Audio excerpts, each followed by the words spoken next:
Go live, go live. It's Trekyards live. Da, da, da, da, da, da, da. Yeah, yeah, yeah. We're a stage show. And that is our official new theme song. Please put that as your ringtone. The things that wake you up in the morning. I think that'll sweep the nation. I'm certain it will. Welcome back, guys. Welcome back to our people we wish we knew more about, and all you people out there. We want to know your backstories. I mean, they could just tell us. You know, you say that, but they could just put that in the comments. I mean, very long comments, but. Well, Ed Fleming was like, I'd like to know more about Commander Cockings and Captain Foley. I mean, I think over the almost 7 years we've been doing this, there's enough information out there that people can figure out a lot about our lives. So, yeah. Well, it'd be interesting if there was a wiki on us, and then people spend the time to actually put that information down. That would be interesting. Yeah, but nobody cares about us that much. Well, yeah, obviously, but I mean. Yeah, obviously. Well, that'd be. I mean, what would they pull from our lives if they? So they'd have so much to watch, though. Yeah, that's what I mean. But they have to do research for that. Just watch every video on the channel and take down any. Like, my God. My God, Jim, what have we done? What we had to do. What we always do. Turn death into a fighting chance to live. And also made them watch thousands of hours of YouTube. Oh no, what a shame. Yes. And some of it's good. I mean, some of it's good. He's referring to the stuff that he's included in. All the stuff I do on my own. Well, that is most of it, to be fair. Like, if that is what I was saying, that's quite a lot of it. That's not really an insult, is it, really? There's a lot of things. He says that, but I know what's happening. Anyway, guys, welcome back. Thank you so much for joining us. And yes, hit that like button if you haven't. We got 35 likes with 40 people here, which is great. I already have one super chat, which is also great. And I guess I can read that super chat real quick. Not a banned account, $2. We know enough about Morn. He just won't shut up. Yeah, I like that episode where Bashir comes out. He's like, I've been listening to Morn for like an hour about his 17 siblings or whatever. And yeah, it's a good running joke that he never gets a chance to speak, but he never shuts up at the same time. Yeah, what a good running joke. And to give him his own episode is pretty impressive. Yeah, and Ed says, would love to see you review your own first year episode or first year videos. Well, we did do a refilm, which was fun. And I think we did do something of the ilk. We did do once where we watched it or did a live review. There was something of the first one. Yeah. Might be something to consider in the future, but I think it's fine up until the battle bit. Then it's just like, damn, that was Trekyards format 101. It didn't last until 103. I mean, not episode 1, but I mean, like, yeah. Learning curve, it's fine. Yes. And then we did thousands of episodes on the new treks. Thousands. Yes. That's the thing. You'd have to watch all of our content. All the lives, all the reviews, all the even actual episodes, because we drop little things in each one, which it's all a big. And the more booze we've had, the more stuff gets dropped in. Yeah. Ooh, Mark Lawrence throws in $5. Welcome, Mark. Good to see you. Back to working the help desk. Aww. Can't keep you guys on more now. Could be really fun to do some more miniseries. Yes, more than one. He's pretty complex. Yeah. That's what this conversation is going to suss out. There's going to be a lot of characters that I'm sure in beta canon and novels and stuff they've been fleshed out a bit, but you know, I'm talking about on-screen stuff, like what would be good to see. And there's been a lot of great suggestions on the Facebook comments and stuff that I posted this on. So there's going to be some stuff to talk about and some interesting ideas, I think. So by all means, guys, contribute if you can. We'd really appreciate that. And certainly, a Morn fan film would be kind of fun, where you try and write the entire thing where your hero doesn't say a word until the end, and like try and work out a clever script. Everything is said by other people. Could be kind of fun. Yeah. I mean, as lots of things could be, but yeah, more miniseries. That's fun. That'd be good. Well, do you want to share this around while I talk to the peoples about the great super chats that have been? That's the next one. Yeah. All right, guys, as you see, we got 2 super chats already. Super chats are a great way to support the channel. Let us know that you love us and that we, it gives us a way to see your thoughts and comments and read them out loud for everybody, because we do pride ourselves on reading all the super chats. Unlike a lot of other channels who don't, they just kind of brush them over or say a quick thank you. We don't like doing that. So if you guys are interested in helping us out, please consider doing so.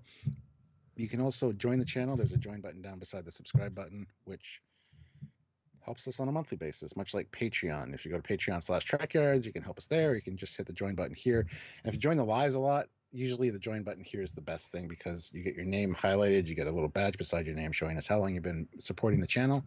And you also get the cool emojis and stickers and stuff, which somebody who's a member might want to put in the chat right now so they can see what they can get. Anyways, that's a great way to help us on a monthly basis, as I said. Or also, just you can help yourself. There's description links and details and stuff in the description of every video. By all means, check those out. You can save yourself money on Eagle Moss ships. You can get some Trekyards merchandise. It all helps us out and shows your love for the channel. And we really, really, really, really appreciate that. So by all means, let us know your thoughts about which characters you'd like to see more of, or had a better backstory for, or more focused episodes on them, because I think it'll be an interesting discussion. There are a lot in Star Trek that kind of get glazed over, so it'll be interesting to kind of hear what your thoughts are on all of that. So anyway, so please consider doing that, and don't forget that we love you.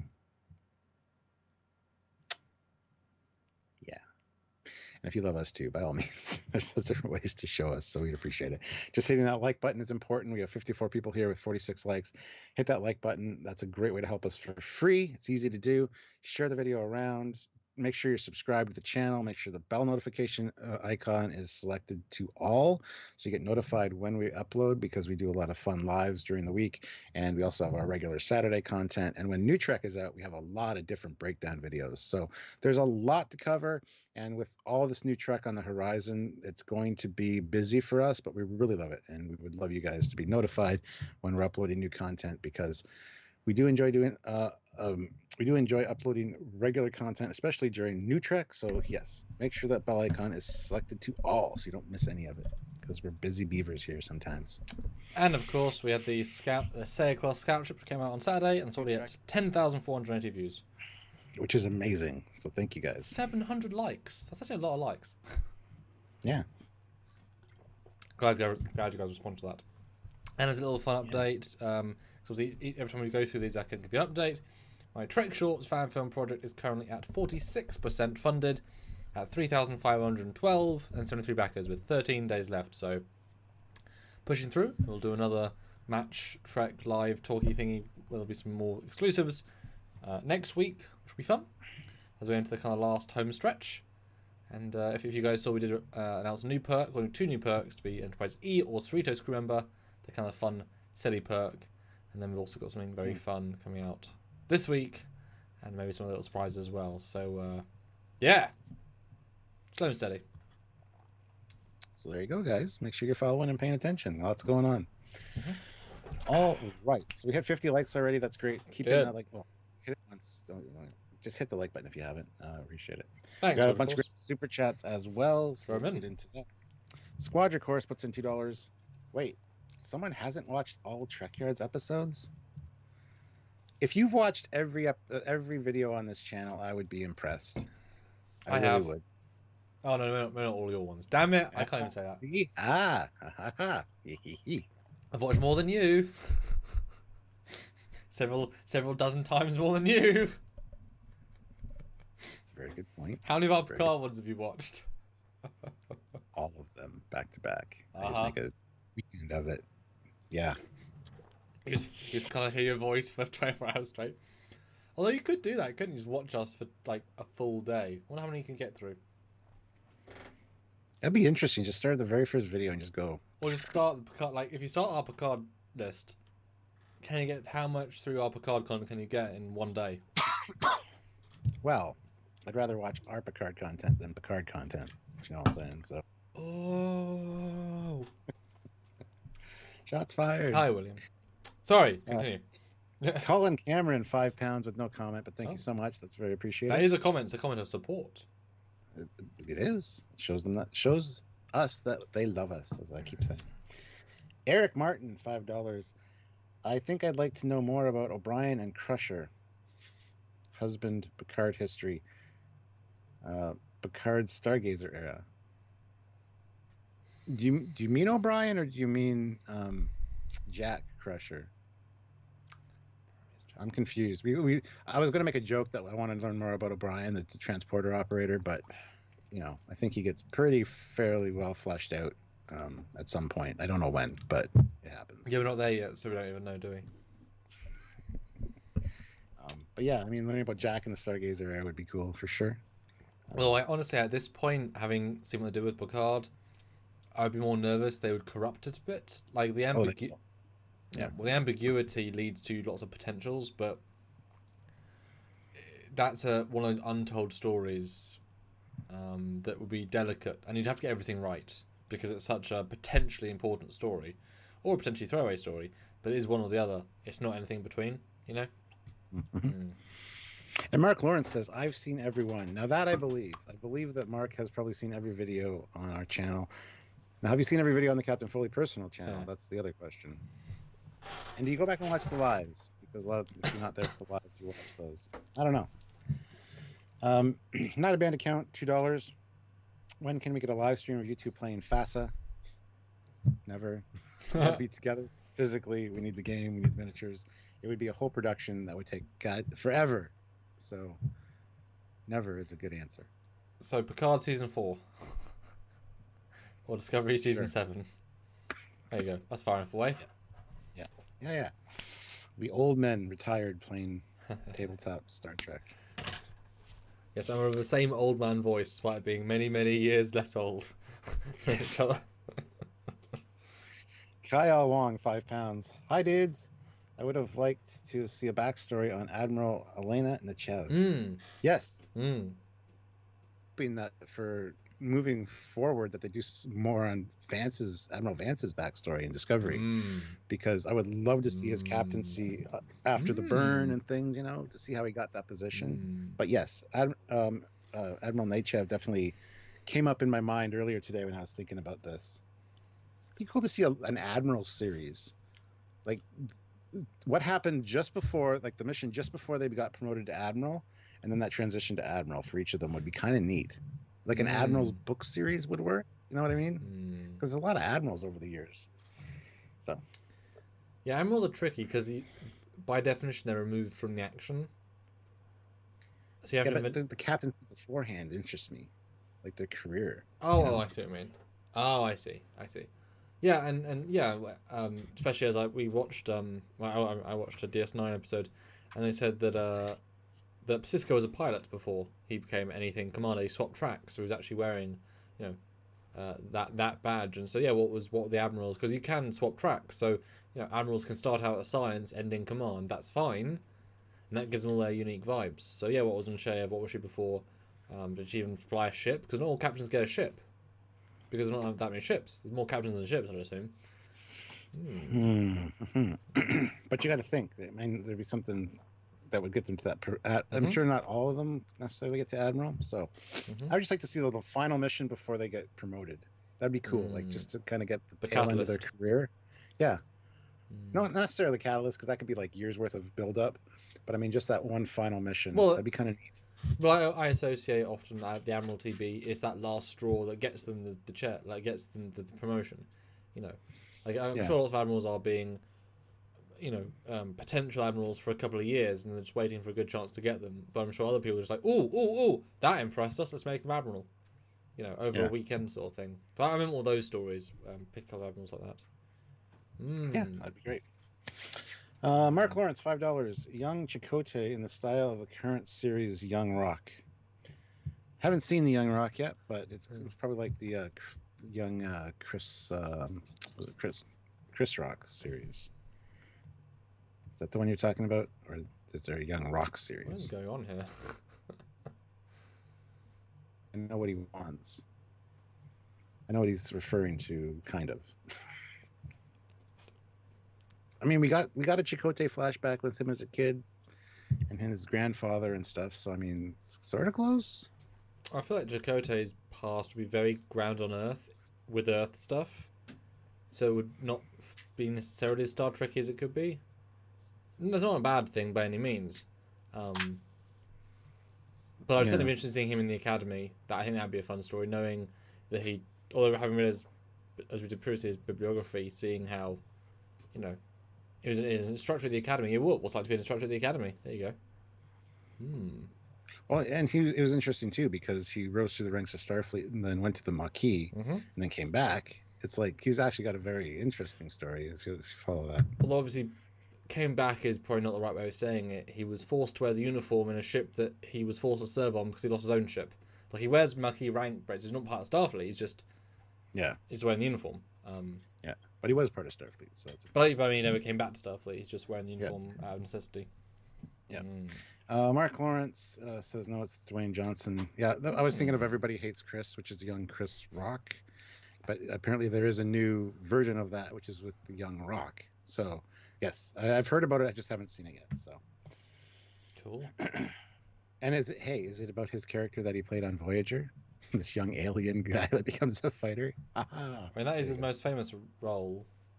Oh yeah, by far. The most electrifying man in Star Trek entertainment, as they say. Anyway, moving on. Colin Cameron, 5 pounds. I want to see one of the most important person in Starfleet, Scotty's whiskey supplier. I want to know who's smuggling in Romulan ale for McCoy. There's a story. It's the story of this. You follow the creation, or you follow the Romulan ale from its creation to shipping to whatever happens to get it across the border because there's illegal shit going on, and it's arriving in McCoy's hands. It's like if you've ever seen the movie Lord of War with Nicolas Cage, that opening sequence with the bullet. Do that with the Romulan ale. Let's see that story. That's got to be interesting. Well, the further you get away from the Star Trekian Federation aesthetic is the risk, but I said a lot of these professions do deal with Starfleet in some way. Like you said, suppliers, chefs, even traders, etc. And so you could still have the caveat of like you say, a smuggler, and then deal with the Federation at the end of it. So you can still have both. Your cake and eat it too. But certainly, I would be. I think we've said this dozens of times. Have an anthology, something. Why don't they put 10 million in to tell 25, 15-minute stories on different aspects of the universe? Obviously, it gets expensive costume-wise, etc. But digital sets, whatever. That'd be great. See a smuggler that gets, like you said. There's so much potential with. Like, I wouldn't want to see a series of that. Let's be fair. The more you remove from it, but a story, which is clever. And obviously there are a lot of those that end up being gimmicky because, like you said, that's revolves around being a McCoy, or, a field doctor goes DS9. You keep having gimmicky things, but, you want to make the stories meaningful, and so linking them to the grander kind of helps. Do you really want to see just a Pac-led deal with an Andorian and there's nothing else grander there? It's like, it's fine, but it doesn't, you know what I mean? There's Yeah. Well, something like the Ensign Chronicles that Steve Shives does, kind of like lower decks people, like Lieutenant Kyle. No, what's his name? Just had it. Anyway, one of the guys aboard the TOS Enterprise. It'd be cool to see what he's doing during really important. Oh, Red Shirt Diaries. Yes, the Red Shirt Diaries. Thank you. Yes. That was fun for sure. Yeah. Anyway, Sergeant Montgomery, $5. Will the real Gabriel Lorca please stand up? I would like to see the real Lorca's backstory. Star Trek Admiralty would be a cool show. Admiral, it'd be boring. It'd be all political and office talk, and it'd be like the first season of The Expanse. Burn. I mean, you'd have to make an interesting narrative that would then pull the Admiral back into something, something worth seeing. Or seeing why they make the choices they make, because they may not all be bad admirals. They just are forced to make those decisions. But I hope they're not all bad admirals. Jesus. We talk about the joke of all the bad admirals, right? But they're maybe forced to make that decision. You've seen captains have to make decisions that they necessarily don't agree with. it'd be interesting to see that political kind of, pressure being applied. Yeah, very true. Maybe. Eric Martin, $5. Thank you. Janeway and Tuvok backstory. Always wondered why Starfleet admirals are almost always portrayed as jerks. Well, I mean, you mean Janeway and Tuvok's kind of how they were friends and knew each other, yeah. Yeah, because we did see not a lot. We saw a bit of Tuvok's as a child, kind of this, very rebellious Vulcan, but. Yeah, that would be great, actually. And actually, you've said that because we know that Tuvok existed in multiple eras, he's an obvious character to exist with. And since Tim Russ looked the same between one episode of Voyager and one episode of Voyager in the past, that's weird. I mean, okay, it was a fictional version, but whatever. But if you had Tim Russ direct, he picks an actor to play young Tim Russ, and then you could have an interesting because the guy led quite a different life. The Star Trek Tuvok, and just see him live until the end of Voyager. It'd be kind of fun. Yeah, absolutely. A lot of flexibility there. Kyle Wong, £5. So thank you. I would like to see a Sloan series. How he got recruited to his positions. That's good. I like Sloan. I like the actor that plays Sloan. I didn't know that he plays Death in Bill and Ted. Bogus Journey and the latest one, Face the Music. I didn't know that was the same actor until just before this latest one came out. Like, what? So I went back and watched, and I love the actor. He's great. But yeah, Sloan would be fantastic. One of my favorite episodes of DS9 involves Sloan. It's the one where he dies and they go into his mind. I think it's a great episode, though. I prefer the one on Romulus personally out of his ones, but that one's cool. Yeah. But Sloane's, that really is taking all the mystery out. Not knowing anything about him was the point. The fact that he could just put Bashir in a holodeck and not know, and beam to and from without knowledge. That's the fun bit. So seeing that backstory, I think, would ruin the character to a good chunk, unless you were very skilled writers. And even having a weekly show where I don't know if we talked about big stories or not, but seeing how Six and Kelvin operates, the more you know, the less it is. Yeah. Well, a name I can't pronounce says Uhura's backstory, and Uhura was one of the ones that I said to you when I pitched this idea. Like Sulu and Uhura for sure. I think we learn a little bit more about Chekhov kind of through dialogue in TOS, but they definitely didn't get a show of their own like the characters in TNG did, because TOS had a different storytelling format. And then we got the movies, and again, they didn't have big roles. So yeah, absolutely seeing Uhura's, rise through the ranks, and to be, the Enterprise wasn't the flagship in TOS, but to get one of the 12 Constitution class ships as your assignment, I mean, you got to be pretty special. So that would actually be great. Yeah, I mean, we always got the sense she was very good at her job. I mean, to the point where the story. She had a talented tongue, as they say. Yeah, JJ. Well, yeah, JJ. No, I mean, certainly all of those ones, which were sort of what JJ gave us a little bit, although in a confused way. Yeah. But we may get Uhura or Sulu in Strange New Worlds. I wouldn't be surprised. We've talked about it before, in some smaller way. And it's sad, obviously, we've said this as well, seeing Michelle work in Of Gods and Men, and Walter Koenig act and other things, and the times they do things outside of the originals, they could have done so much more if they'd given them more.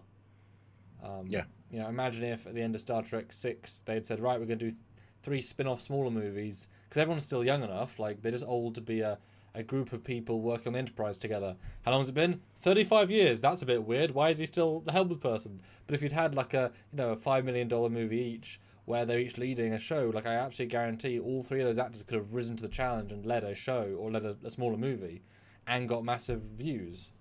Hands down. They were all very capable. So yeah, definitely seeing them would have been nice.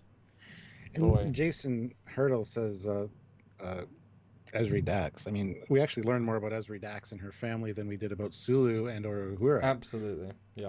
And she only had 1 season, so I mean. But she is pretty prominent in that season. To be fair, they go all in on her. They do a great job with her character, for sure.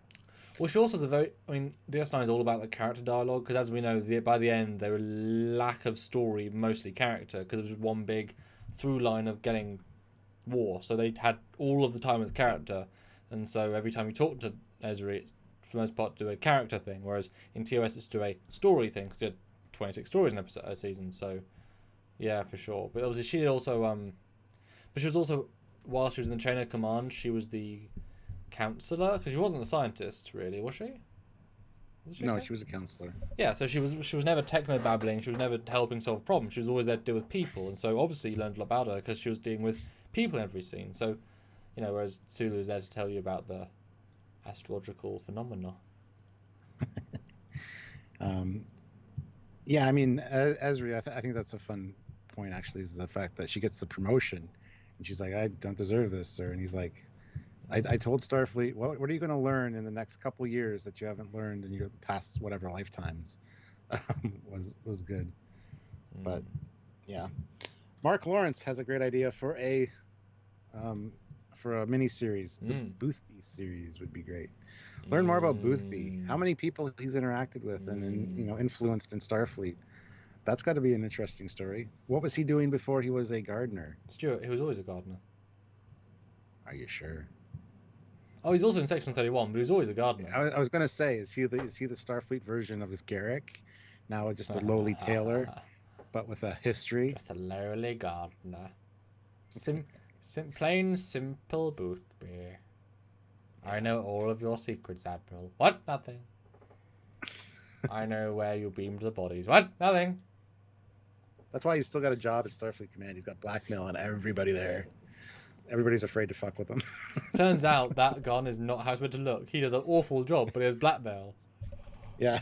All the plants are dead, and the lawn looks like they're all holograms. That's his secret. He's so shit, it's a hologram. That would be the twist at the end of season 2. The gun, it's dead. And that's actually a really good shout, because but that actor, though, so embodied something, you know. I don't know how you would. Yeah. I'm so glad he got the Voyager episode to kind of give that really chunk of time. Although it wasn't really him, but that's not the point. It was, but that's also great because in that, if you did an episode or whatever of that, you could obviously go to the Botanical Gardens and suddenly you're at Starfleet. Like the set is pre-built. Yeah. And that's cheaper for sure. And I mean, how old is he meant to be? I mean, if he looks old by that era, probably 100 or more than 100. I'd say around 100, yeah. So he would know Kirk, as in potentially. Maybe he's a hologram, as somebody said, or a Q. Boothby's a Q, says Brian Kesterson. Well, yeah. Let's see if it worked out when he was born. I don't know why they'd ever say that. I'll figure that out. Got another super chat. We'll get that in a second, because this is interesting about Boothby. I like that. And it'd be interesting if he was going through Starfleet Command to be a captain. He wanted to be in the captain's seat, but something happened in an accident and he couldn't. But he wanted to stick around, stay close to the action, and you know, I don't know. He has a lot of wisdom for. So yeah, he's probably got a really interesting backstory. Like he was on a special mission and something happened, or I don't know. A lot of potential there for sure.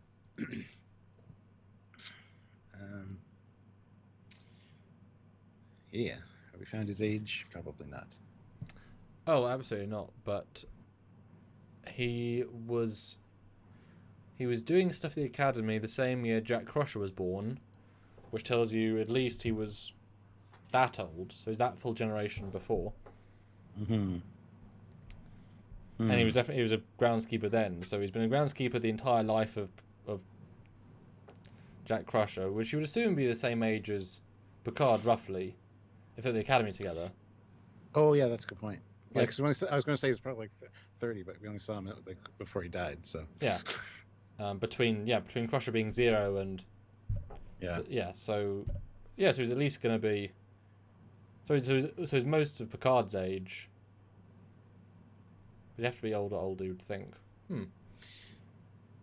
Yeah, if anybody knows how old Boothby is or has any information, let us know. If I'm looking as early back, that's the thing that.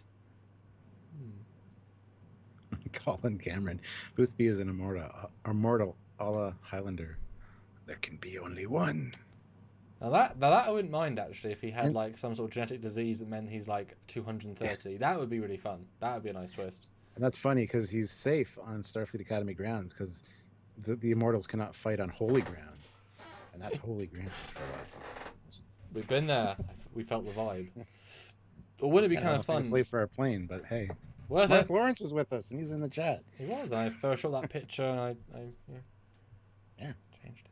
No, that could be fun. Like if you even double down saying Boothby is he's got this disease that means that he lives longer, but it's the plants on Starfleet Command that are unique to that place that helps, like the pollen in the air helps keep him alive, and so it's both he has to stay there. Yeah. Maybe he's one of the 100, the changelings that were sent out to the Alpha Quadrant, and he's been there keeping tabs on Starfleet the whole time. Dear. Like, I mean, he knows everybody. He knows the admirals. He knows the captains. He knows, he can plant little seeds in the upcoming guys. I don't know. It's just That sounds so dodgy. I know I meant in their mind, but as soon as I said it, I'm like, I'm just gonna not even acknowledge it. But thank you, Commander. You're welcome. Appreciate that. But Boothby's an interesting character because I think at a certain point generationally, he's famous because he's famous. Like, it's not that he's a guy that you should know. It's because everybody's always known him. Therefore, you need to know him. Vibe. Yeah. Especially if he was a gardener when you were at the academy and you're an admiral now and he was still there. It's like your entire career has been there. Yeah. Basically, given that was the longest discussion point, Boothby show. Commit to it. Do it. Great Nemesis brings up another one that I mentioned earlier in the day anyway to Sylvia. Eddington backstory might be good. We kind of learn a little bit about Eddington and his history through dialogue as well, and I really enjoyed Eddington. The fact that he snuck in there, and you're like, okay, who's this guy? And then he kind of gets closer, and it's really well done, and it's stretched out long enough that you kind of are like, okay, everything's cool.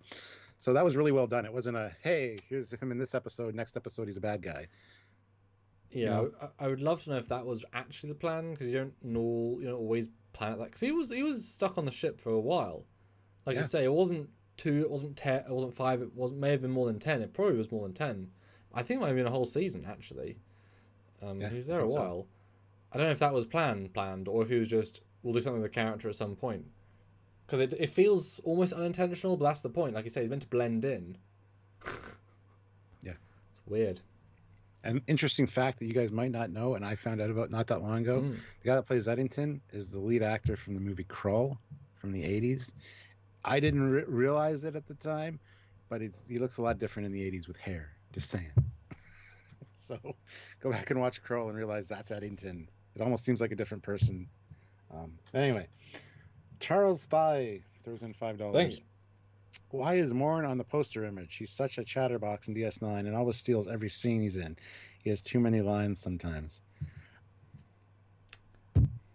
I didn't make the thumbnail, so I'm going to have to defer to Sam on this one. Look, he may talk all the time, but he says so much, but we learn so little. Maybe I want to learn the real truth.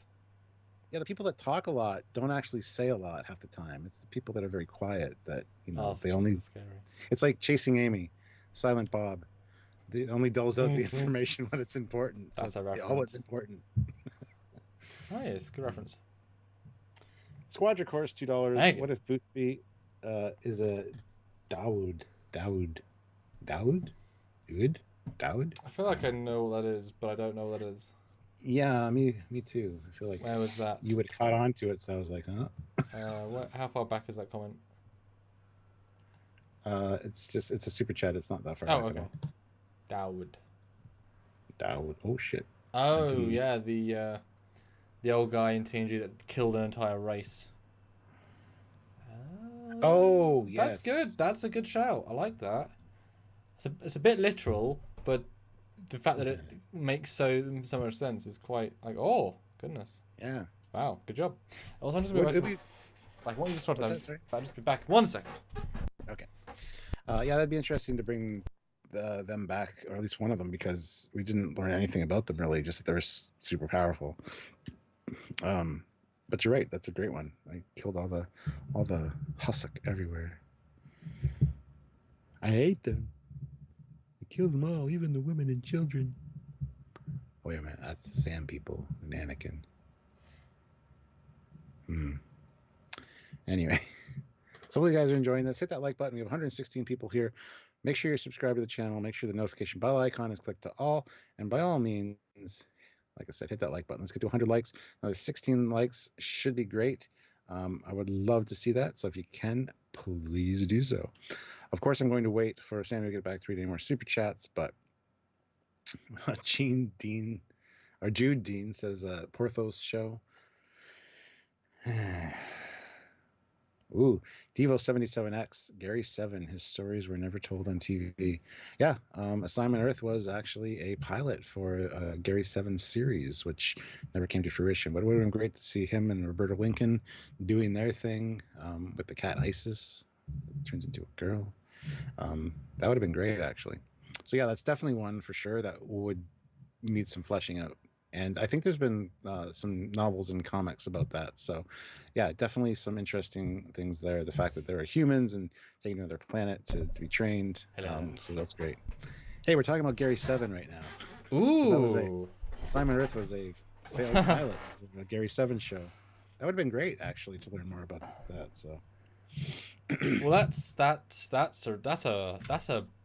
a weird one on purpose. Yeah. Is the character that was meant to be a character? Oh, goodness. It would have been a great show, actually. It's kind of like Get Smart meets Star Trek. Like it's the spy versus and the sci-fi all mixed into one. I would have loved to have seen the show. I liked Roberta Lincoln. I liked the actor that played Gary 7. That shape-shifting cat. That's the saucy computer. You know, it would have been great. It would have been a great series. Although how much Trek could have been in it, I assume very little. Oh, none. It wouldn't. It would have totally diverted from that. It just would have been linked, like the multiverse for Marvel. Like when the Teenage Mutant Ninja Turtles meet the Power Rangers. Like, yeah, they're just a linked universe for a minute. It's like cool. Well, I believe he'd said it that he's from another galaxy, isn't he? No, he's from Earth. His ancestors are from Earth. They were taken off Earth and trained. Yeah, raised in a different galaxy. Yes. Because you could have said, you could have retconned it to say they were part of the Temporal Cold War. So not another galaxy, just another time. Like it feels like a galaxy away, and then you could have brought those guys back. Bring them up in Discovery. You screwed up the timeline, guys. So we're gonna go back in time, get some humans from Earth. We're gonna train them and send them back in time to set everything right and make the prime timeline back to normal. Wait, are you going to set right what once went wrong? Once went wrong? Yes. But you can leap more than just your own lifetime, because that was a stupid plot device for. Oh, it was great. That's great. Although, boy, it helped them with their production costs. That's all. Couldn't go much in the future or past. Yeah. Well, I saw a video of Scott Bakula for Startup.com. He looks old. Like, you think how well William Shatner's aging. I know he's probably had work done, but Scott had a lot of wrinkles. He's a wrinkly old man now. I mean, fine, but boy, he went like this, and it just went doof the last 10 years. Well, if they bring him back as Admiral Archer or anything, they can definitely do that for Strange New Worlds and things. That'd be great. But I never thought of him as that old in Enterprise. I guess he was older than he looked to get that old looking, because... How old was Archer? I think he was probably 40s, late 30s at least, or early 40s. Yeah, I want to say early 40s initially, but I thought that might be too. He looked so much younger in the first episode to last, so I think he looked younger. I know he went through some shit during that. Yeah, which is those fine. 2 years. Scott Bakula is 66. Damn. But he doesn't look good for a 66-year-old. Whereas what's his name? Savol, the guy who plays Savol. What's the guy who plays Savol's name? Jerry Graham. This blew me away how old he is. Gary Graham, who we've met, who we've been up in front of, is 70. So he's 4 years older, and he looks much younger than Scott Bakula. Yeah. He looks so much... Just different lifestyles, different genetics. Sure, oh yeah. Different skin creams. I was just amazed by it. Yeah. Sorry, just tangent. That's okay. Fat Produce, $5. I'd like a Captain Jellico from Chain of Command backstory. Yes, actually, I like that. I'd like to see his regular crew and how they interact with him. Because I'm sure he's a nice enough guy.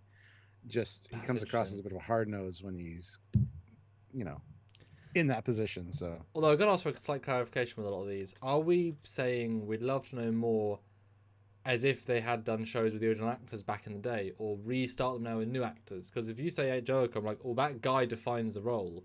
Would I want to see someone else in the role? I don't know if I would. Well, the main thing here was which characters do we wish we know more of a backstory for? So, Okay.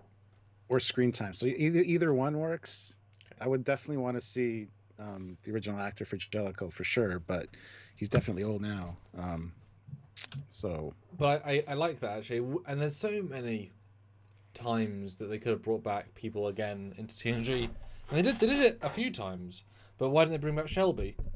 You know, Captain Shelby. See, Shelby was ripe to come back, and they should have done that because she was like the next. She's a Borg expert. They lost a lot of captains. Oh, in DS9, yeah. I was thinking TNG, but that's obviously. So, yeah, she was perfect to come back. I wish they would have brought her back actually. Well, I mean, now I've said DS9. I mean, Jellico would have been such a wonderful brought in for DS9. The ship comes in, docks, this hard-ass captain, and like gets on with Odo really well or something. Could you imagine him and Cisco going head to head? Yeah. Those two personalities, like, damn. Yeah, I'd have them butt heads way worse than Picard. But Odo would be like, I love this guy, and at the end he'd be like the nicest he's ever been to anybody to Jellico. Jellico's like, you know, Odo, you might be the same race as all of our enemies, but you're all right. And for a solid, you could be his changeling. Aww. I'm annoyed now. I can bring him back in DS9. Yeah. Well, I could see Kira and him butting heads as well, or him really loving Kira because she follows orders and does what she's supposed to do. Because that's just her upbringing, right? Which is same. And you could even have a tie-in with O'Brien, like he served on a ship with O'Brien when they were younger, anyway. More songs, you mean? Yeah, we've all got songs with O'Brien, Stuart. Oh God! I mean, and the sad thing is they had a Dominion war with hundreds of ships around them. Why aren't you bringing back one-off captains for an episode? They did. You just didn't see them. Oh, shush you, shush you. But I'm saying, no. You know, once you say bring back Jellico, you expect a big ship. You expect sets. They didn't have any other sets. You know, Federation ships. Fine, I get that. I don't know why they didn't just go and film the Vegas experience. Like, they had a Galaxy-class bridge totally acceptable over there they could have filmed on. Like in Season 7 of DS9. Like, it's right there. Like, that would have been so cool to see a full TNG bridge back when no one expected to have one. Because it was destroyed for 10 years or 4 years. Yeah. Well, should you even just, when they remaster DS9 eventually, in one of the battles, just have a dubbed over line from Captain Jellico? Mm-hmm. Captain Jellico reporting in. Red Squad! In one Jellico of the 1 pointing in. Ships. Shelby 2. I'm here too. Let's get them, guys. Are these the Borg? No. Oh, bye. Or I don't care. Or dub it into First Contact. She's like dies the first ship. It's like, oh, Shelby died. Oh, Shelby died like she lived. Fight the Borg. What? 3 more likes, guys. Let's hit the like button. Get to 100. But thank you guys for watching. Hopefully you're enjoying yourselves. But let's throw this to the chat though. Who would you like to see again or know more about directly by actors in the canon? Jellico or Shelby? Because those are both really ripe for different sorts of stories. Who would you guys see more? I want to spam the chat now. Shelby, who is a TNG Borg expert, or Jellico, who was the Torture Picard episode, but not the guy Torture Picard, who's the other guy. See, and you got 2 different things there. It's like the captain and like me and Samuel here. You got the old guy who's at the end of his career as the end of a captaincy, probably going to get an admiralty at some point. And you got Shelby, who's a commander, going into that captain's thing as a determined young little excitable person for the role. So they both work on different levels because it's both ends of the spectrum of captaincy, right? And I love that. Well, and honestly, I would probably pitch it that actually you have this be right at the end, like I say, right at the end of Thingy's career before he becomes Admiral, and Shelby's his second in command on a ship, and Jellico's now doing Borg-busting test flights. So they actually, I think they make a great team directly as first officer and captain. Ooh. Yeah. But I mean, they made a good point of saying in Best of Both Worlds that she's just on the verge of getting that captaincy. You know, she's almost there. Or was it? Was it? Because I thought. Yeah, she said they were talking to Riker because he didn't want to accept his other command, and he's like, people like Shelby are going to fly right by you. Well, She's young, she's eager, she's, But I thought that was because she'll be commander for like 3 years as opposed to his more and get it. Yeah, but I had the feeling that she was like in a year or so was going to be captain kind of thing. Well, Kind if, of the if her vibe mission I got. succeeded, let's be fair. If she kept her momentum, which was not going to happen because they weren't Borg for a while. Yeah. So let's see what we got here. We got there's more super chats. We'll get to those in a minute, guys. So thank you so much. We've got Shelby, Jellico, Shelby, Jellico, Shelby, Jellico, with Shelby as his number one. Jellico, Badgie. Shit. I'll be honest, all I can now think of is the Jellico cat. Now I'm hearing Jellico. It's like, or Jellicle, whatever that garbage is. The cat's musical, it's like their word doesn't mean nothing. It's dumb. Oh. I never saw it, but that's a good thing. You shouldn't see it. That was the thing. Well, so anyway, it seems pretty tied between Shelby and Jellico. I think both would have been fantastic. Yeah. Well, see, different vibe, but you can imagine Shelby walking in one day to Captain Sisko's office saying, "Hey, this is Captain Shelby." We're like, "Oh, nice. I've got this, and this. We want to do this, and this." I'm like, "Ooh, brilliant. Boom, story." Let's be fair. We could see an Admiral Jellico in Picard. We could see a Captain Shelby or an Admiral Shelby. That's true. That's Picard. True. Yeah. So. Except everyone we know is old now because it's been 30 years. Yeah. Which is not a bad thing. Well, yeah.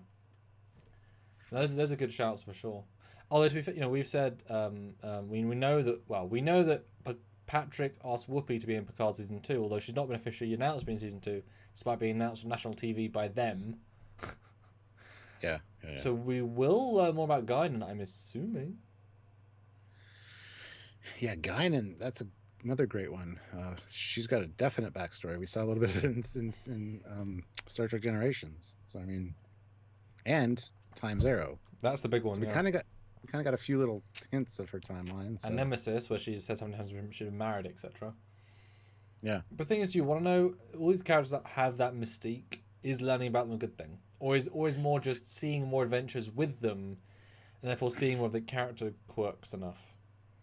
That's the problem. A lot of times when you demystify a character, it gets kind of I mean, that's happened a few times with different things. I just can't think of any specific instances right now, but... Well, can I go radical for a minute? You usually do, so Ooh. I'll allow it. Go radical and sleek, keep it more in brand. I would love to see Trelane back.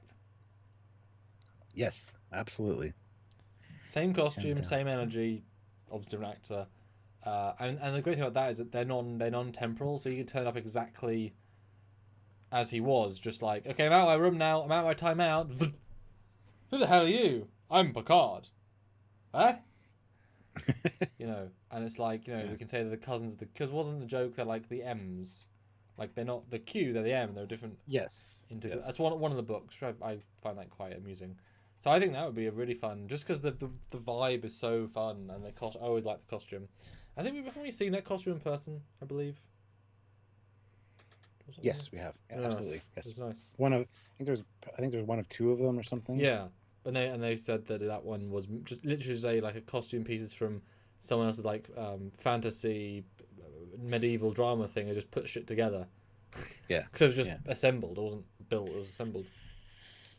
All right. So Chris West throws in $5. Thank you. Since the Refit Enterprise was used as a training ship after the motion picture, you can do a Chekhov teaching cadets before becoming first officer on the Reliant. Well, see, the Kirk, Sulu, and Chekhov thing was explored a little bit in Starfleet Academy, the game, which you can watch as a movie on YouTube. His last time playing Kirk, like properly playing Kirk. Yeah. So, I mean, that's worth checking out, but yeah, I mean, there's potential there for sure. Just wondering where that fits in the timeline as far as movies go. I don't know where Starfleet Academy happened. Well,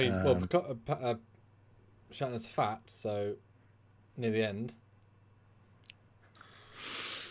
Yeah, I think he lost weight for a movie after that though, because Starfleet Academy, I remember, was quite a long time ago. It was like 2 years after Generations, which is why it's kind of weird. It's like, was it really? I thought it was earlier than that. No, it was after. It was the last thing ever filmed for Kirk, like as a proper thing. Wow, I just remember being a lot younger when Starfleet Academy came out. Shit. Yeah, that's why he's When did that bloaty. game come out? That's why I was kind of surprised that he, because he's in quite a lot of that. I mean, more the other two, but he's in. Oh, it came out in 1997. Holy shit! Seriously? Mm-hmm. I did not think it was that late. Which is exactly 3 years after Generations, yeah. Which means he filmed it 4 years after. So yeah, last thing he did was James T. Kirk, yeah. Interesting. Okay, good to know. Yeah, so I mean, they've kind of covered some of that era, and you learn a little bit about Chekhov and Sulu in that as well. I think Sulu is what is he? He's head of Starfleet training or something. I forget the. But let's see here. Colin Cameron, £5. Thank you. We need a better Malcolm Reed backstory. We should count his time as a barber. His time as a barber? I don't remember him being a barber. Neither do I. Confusing.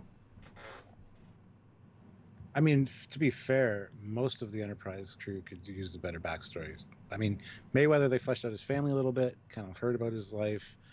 Hoshi, we didn't get much on, really. Malcolm was definitely a mystery. He just let slip what he wanted to.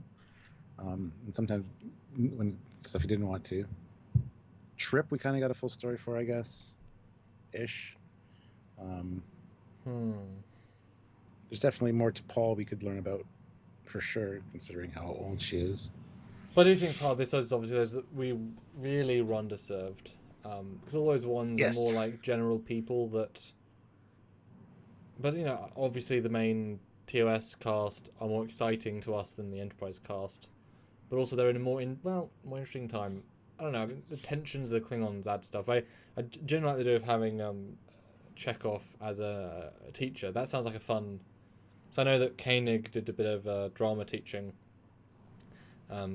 between movies, Star Trek movies. Like at some point, he went and did some teaching. He quite enjoyed it. I watched an interview with him from like the 90s. Would be quite interesting. Yeah. Squadron course, $2. Maybe Shelby gets the Lakota after Benton. Yeah. Oh, Captain Benteen. You look so familiar. Sure. What's he look like? What? She. Oh. Huh. Let's see if Stuart gets what I mean when he looks at her face. Now I feel like the pressure's on. Dum dum dum dum dum dum dum. Oh, hey Leah, how's it going? How's he married to Geordie, Captain of the Lakota? You thought we wouldn't notice. You look exactly this. They didn't even try to make it look different. It was just stand over. She's got a funky hairstyle. Well, yeah, but I mean, like, she does stand a lot differently than that one, though. Not. And you know what? One small character. I know it's a very small, but I've always loved his performance. The guy in Star Trek 3 that says, "But Jim, the Enterprise is old." Like that Admiral. Like it's such Like he has such a unique delivery. Like he's playing it so chill. Like he's been an Admiral for a while. He's like, I've got the power. Like I'm just, no one's gonna, like in a good way. Just like, yeah, I'm the Admiral. I'd be interested to see like a story with him. Like see where he came from a little bit, or like see him do some of that Admiralty stuff.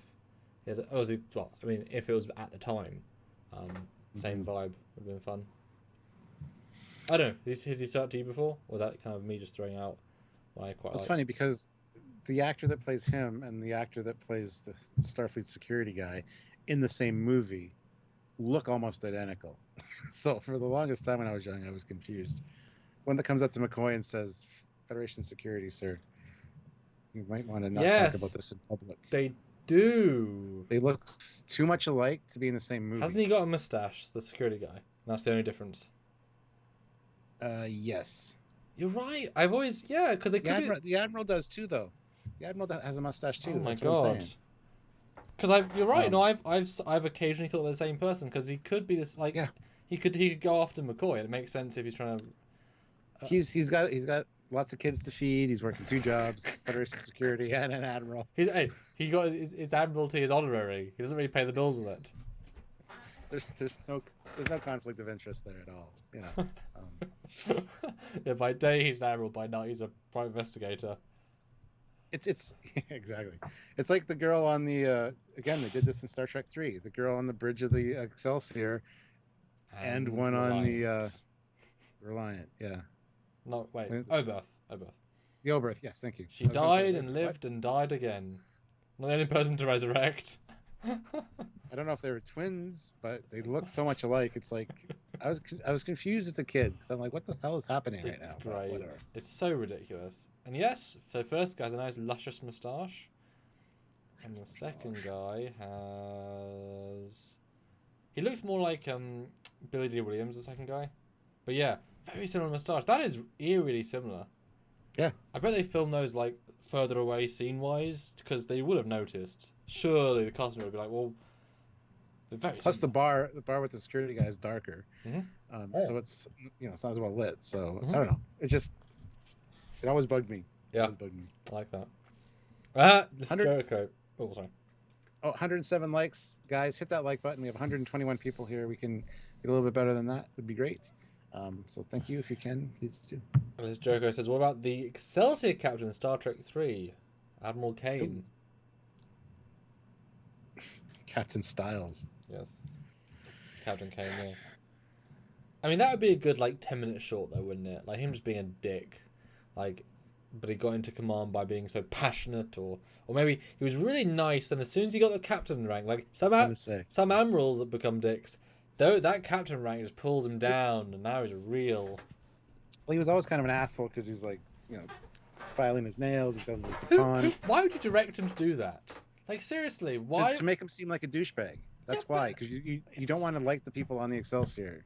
That's why even the Helms guy is the guy from RoboCop, who's the complete asshole. You just see him and you go, asshole, So he's got the face that you want. So maybe he's the nicest captain ever, and somebody insulted him. He had a bad day, and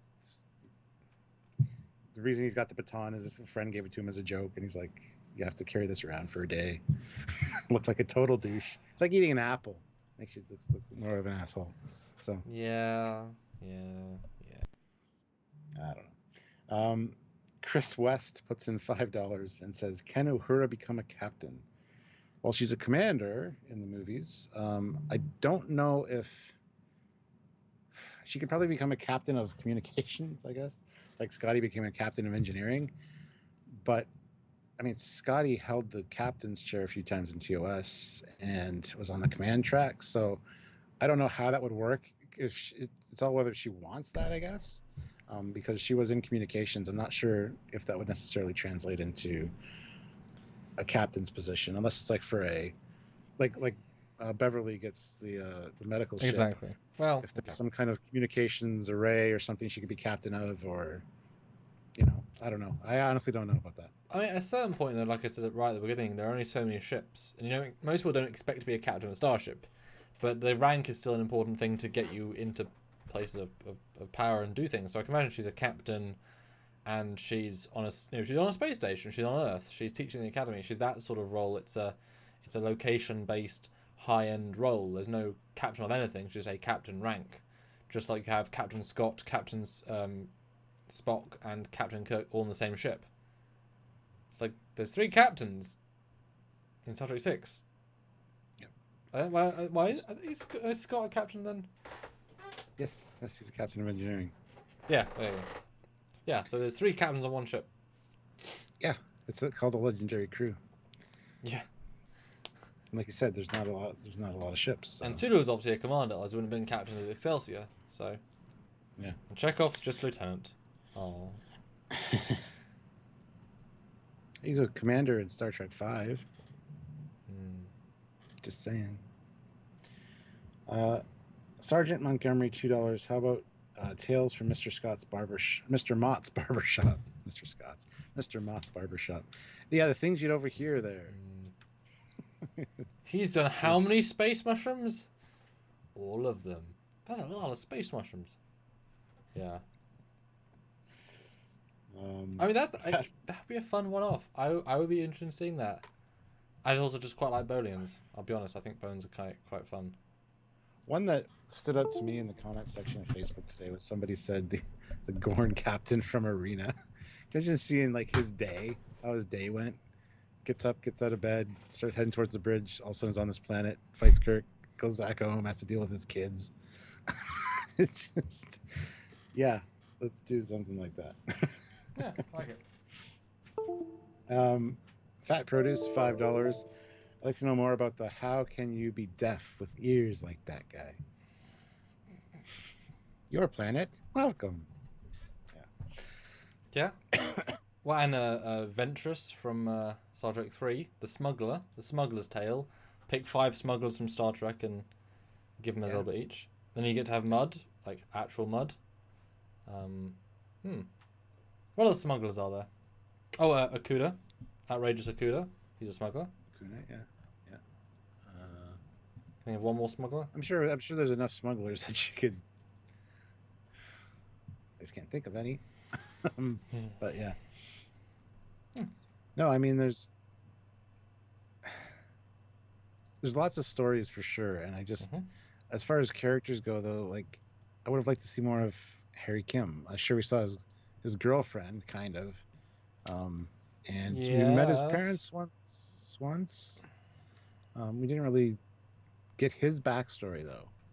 Well, because that was part of the point. He was kind of underserved. Because he was so fresh-faced, his backstory was this show.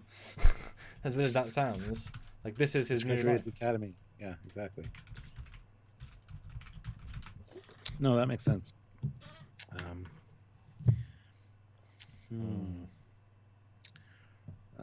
Kivas Fajo. Hey, there's a lot of ripe storytelling there for sure. How he acquired all of his best things. And I'll be honest, that would be a wonderful Picard story. As in, I mean, obviously in more of a TNG vein, but he is still around, he's still acting. Old Fajo got out of jail, he's now got even bigger library of things, and that's where Law went. So he finally got a data, it's called Law. That'd be great, wouldn't it? And there's Lol, and there's Law. That's why Sophie didn't talk about them, because they're embarrassed that this guy Fajo that was in jail for 30 years just stole them like that. And he somehow got every single Variant T. He said, I was once trying to be killed by Variant T. I need them all now. He's got all 5. Yeah. But guys, I want to see a Super Chat spike. Put in $5 right now, names of people you want us to talk about that you think would be good to see. Yes. I'd love to see another $35 if we can right now. Let's see. Quick fire. What do you guys think, or who do you guys think? I want to know. Because this has been a really fun discussion. We've come up with some really good stuff. I'd like to learn more about Captain Christopher Pike, number 1. Their adventures. It'd be great if we could learn more about that. Well, you're in luck, Stuart. What? I am? Why? What's happening? Well, they announced some new comic books with them. Oh, okay. That'll have to do. And a TV show too. But the comic books, though, Stuart. Oh yeah, Stranger Worlds. Forgot about that. Just kidding. Yes, Ozzy. Harry Mudd told his wife to shut up, Stella. And the Stella they had for Discovery wasn't really annoying. They could have definitely made that character more off-putting, but they chose not to for some reason. So, who was another one? I had one picked out earlier, which I didn't write down because why would I? Well, jump back to the good Krug. You know, see how he pissed off the Klingon guys, and that could be fun. Yeah, because he was basically a renegade, working against the government, or was he working for the government? Maybe he was undercover. Yeah, because it'd be interesting to see his adventures with his crew. And there's only going to be 14 or 12 people. Like, it's not even like it's a big crew. And who you have to do. Because, I mean, that might be the Klingon show you've always wanted. You know, Adventures of the Rogue Klingon. You know, the Bird of Prey, you love it. You get to see every single room because it's so small. Yeah. See the actual bridge from Star Trek 3.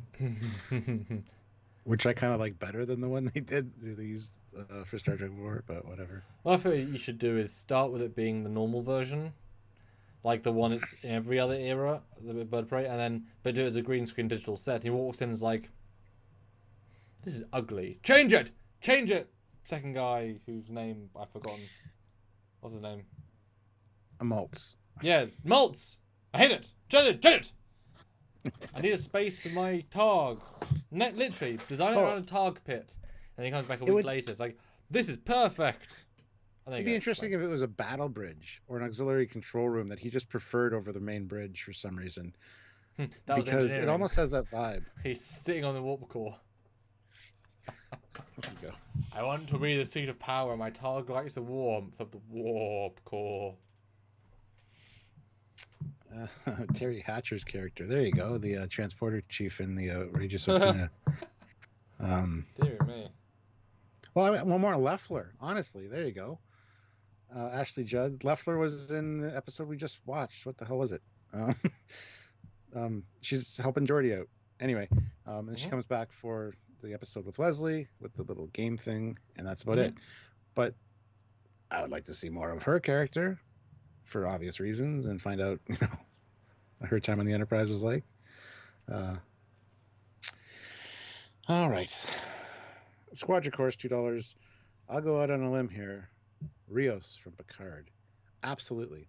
I mean, we kind of got his backstory a little bit with his captain and why he left Starfleet, but yes, for sure.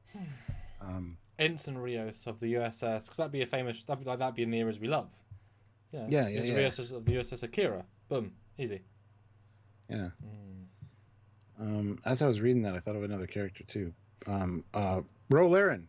Ro Laren, I guess we got her backstory, but as much as I don't like the character, it's a very interesting character, and I think people have been saying she should come back for Picard, and I kind of agree. I'd like to see the continuation of, especially with the conflict she had with Picard at the time that she left, because he trusted her again, finally, and she just kind of slapped him in the face.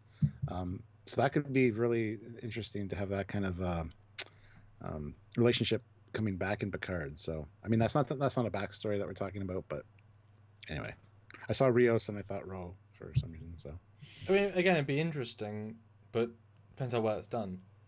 It would certainly fit into the darker vibe of Picard, though. How dark you take that? Absolutely. But supposedly she maybe got killed with all the Maquis. They got assassinated or killed by the Dominion. So I don't know. Chris West, $5. Thank you. Marisa Flores becomes a captain of the Enterprise F. Who is Marisa Flores? Did Google it? Let me. It's the girl in the turbolift in TNG.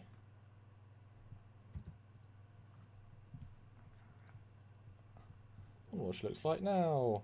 Played by Alika Flores. That's interesting. Same name. Huh. She's age 41 now.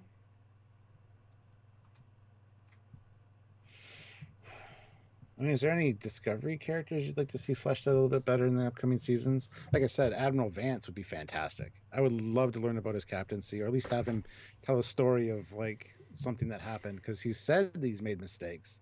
That was part of his one speech, and respecting your crew and telling them the truth and things like that. So, and we love Vance.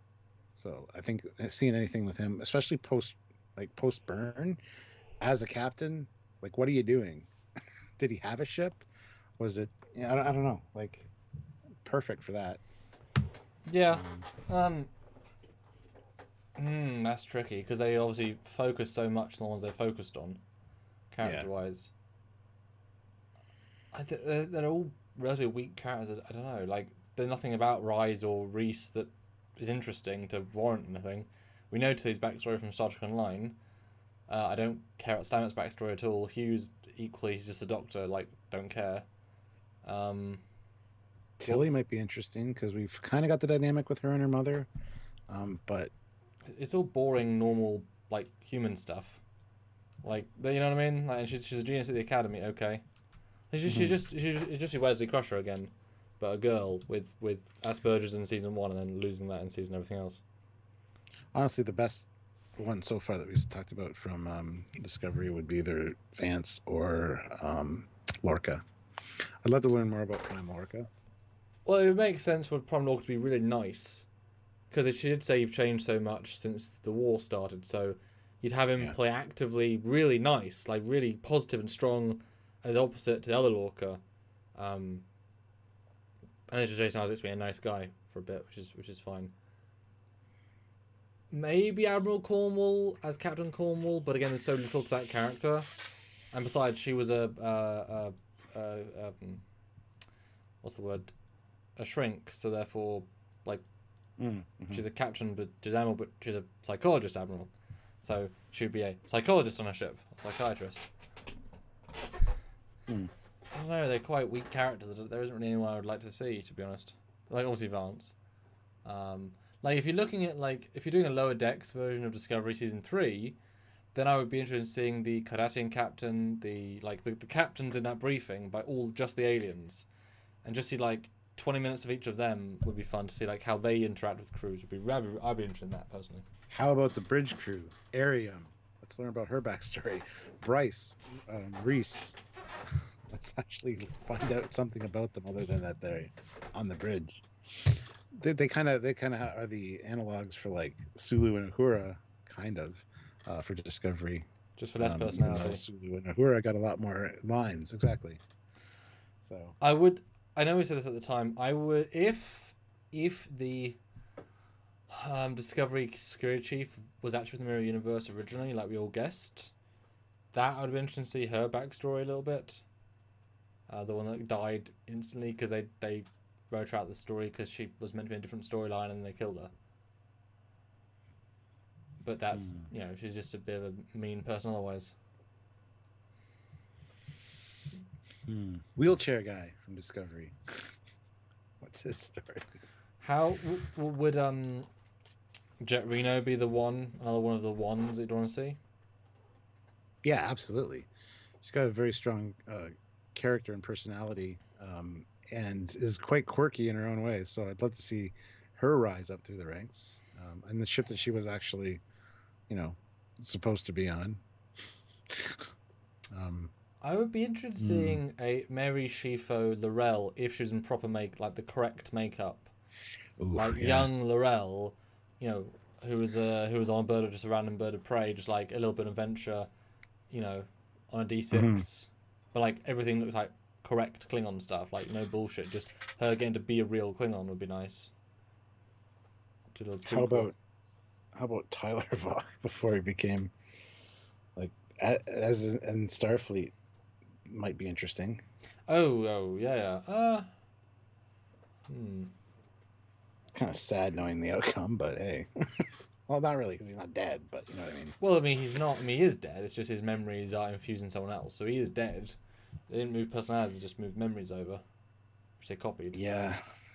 But seeing again, if they look like correct Klingons, or a white Klingon, actually white albino Klingon, could be an interesting one-off. What does a white Klingon look like when Klingons are mostly brown?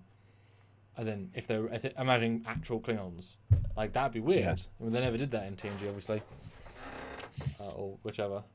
Well, they did in DS9. There's the albino Klingon that Jadzia and the Har Masters go after. He was retconned back into be a Klingon.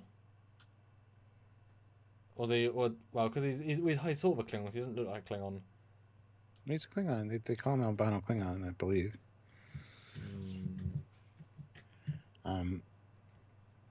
Yeah. Anyway. Hey, Kahless, that guy, clone Kahless. That's a hell of a story. How does a clone of the Emperor do? That'd be a fun one-off. The deepest of politics, because you've got the ceremonial title, but people are still going to consider you a god. But you're also a humble Mr. Guy man. I'd watch that. Yeah. And his problems with Gowron. I'm sure Gowron's not pleased about him existing. No. But just for the sake of the Empire and all that. Kalar would be great as well, learning more about her backstory, considering she's half human, half Klingon. I think they kind of did that with B'Elanna. They're like, hey, we want to learn more about Kalar. Hey, this one's half Klingon, half... I don't know. Uh, hmm. Yeah, actually, I'm kind of.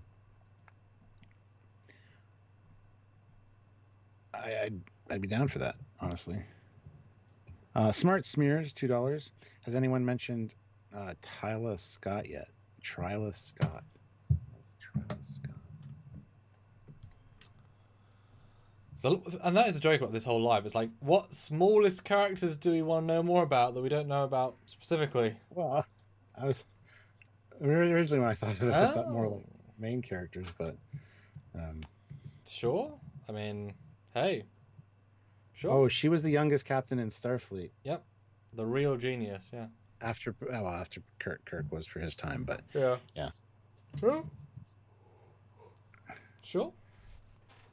I mean, one that obviously sticks out is Khan, his whole rise to power and on Earth, but they've done the books, and the books are actually really well done. So I think that one's been covered. So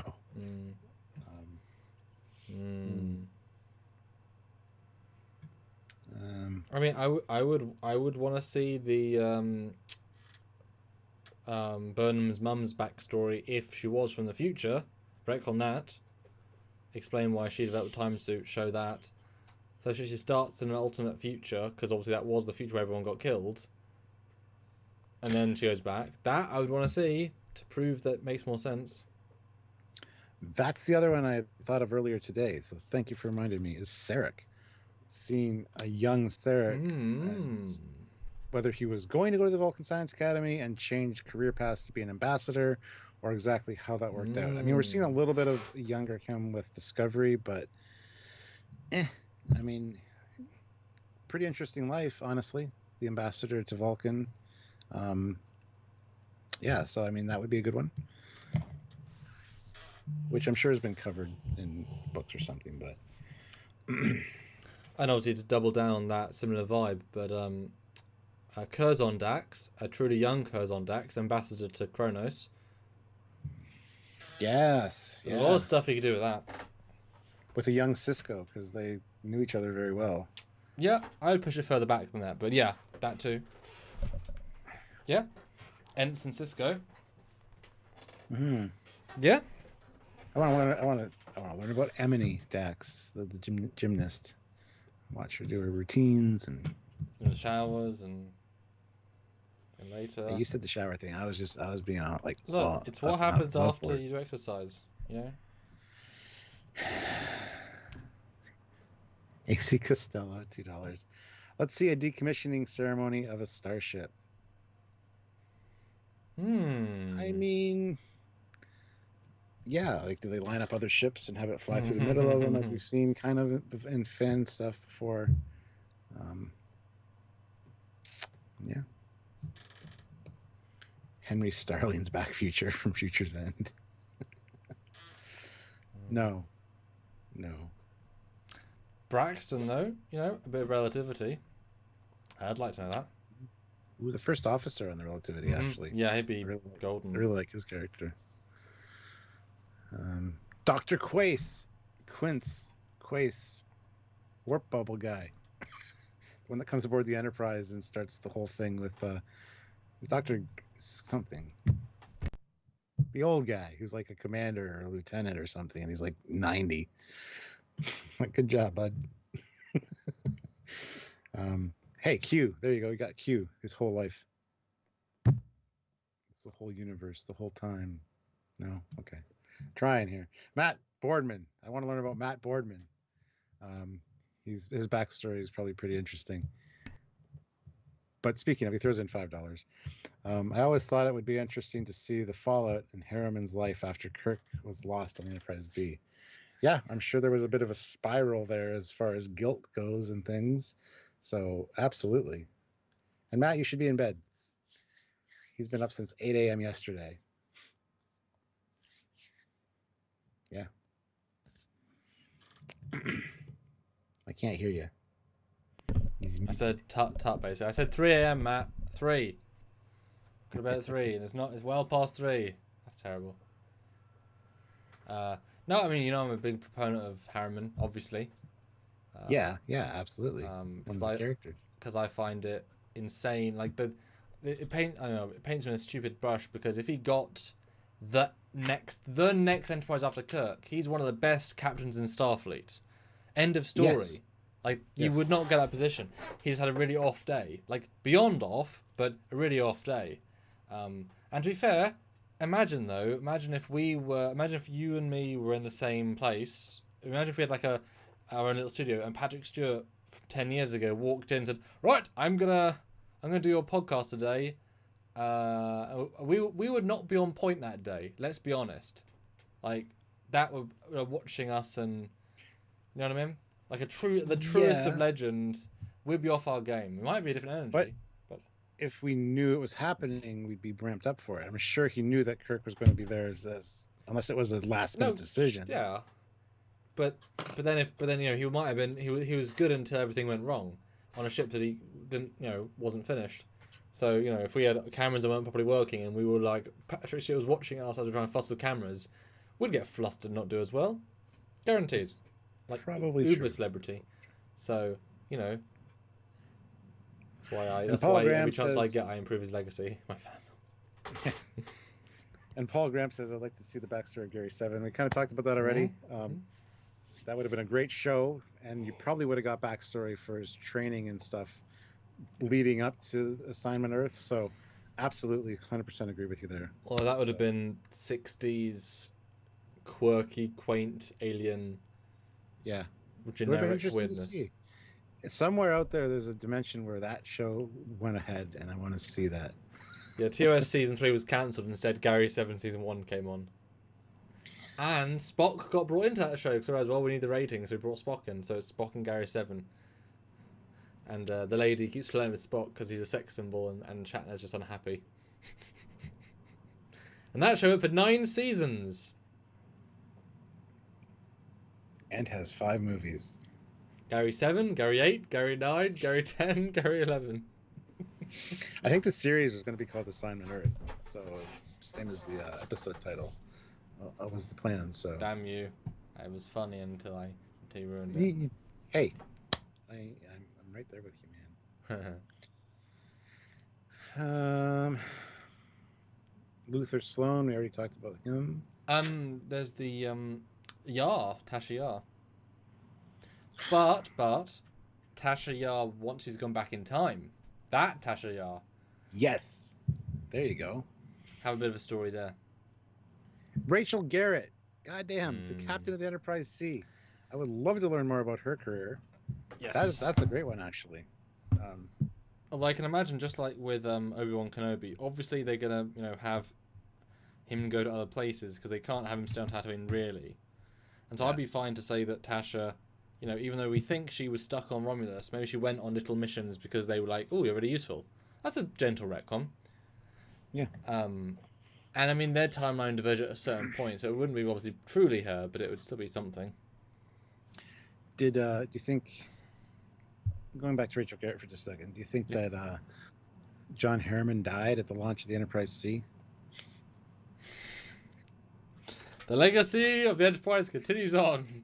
Actually, the Enterprise B has an interesting story in the books. Yeah, seriously. So, I mean, if he hadn't been the one that helped kill Kirk, I would have loved to have seen Harriman in later shows, because he's a lot younger than Kirk. And if McCoy was in TNG, Harriman's in TNG, like, he's fine. He's going to be 40 years younger, 50 years younger. Didn't he go missing though? Didn't the Enterprise B go missing? That was a book. So I'm saying if they'd brought him in, that would have been, okay. Bring back Alan Ruck. Bring back Alan Ruck. I like Alan Ruck. Paul N says, "How old is Phlox? How old would he be in Strange New Worlds?"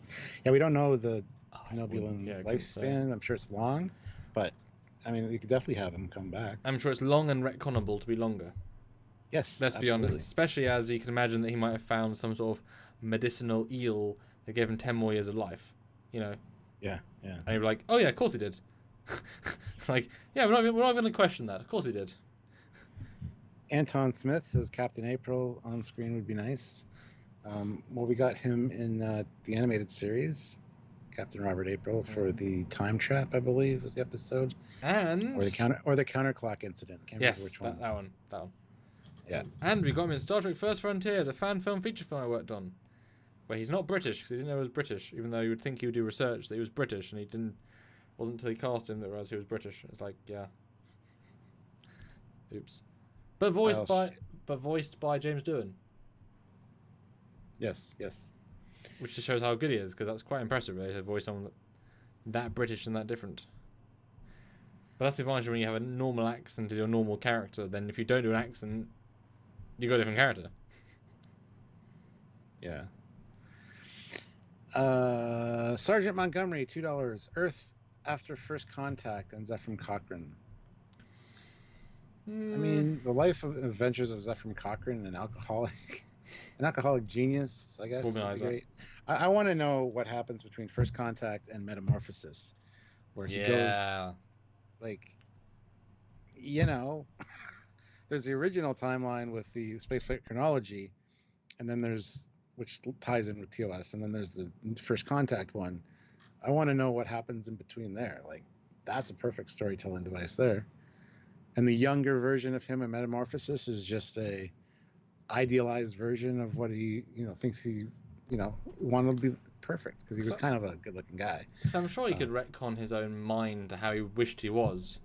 If you live as the hero of the universe, as in Earth being the center of the universe to the humans for that amount of time, at some point it goes to your ego, even if it's in a nice way.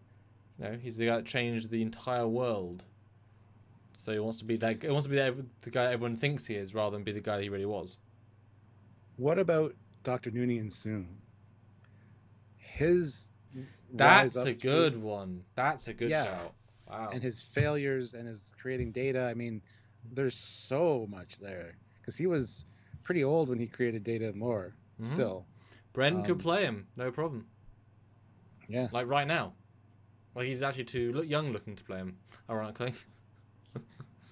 When Brent's 80, he can come back and play Star Trek Soong. Yeah. I finally made it, me from the 80s. I finally made it. I don't need makeup anymore, me. Well, they'd have to match his old age makeup too. You say it, we just talked about how Cochrane didn't match himself 40 years later. It's fine. It's fine.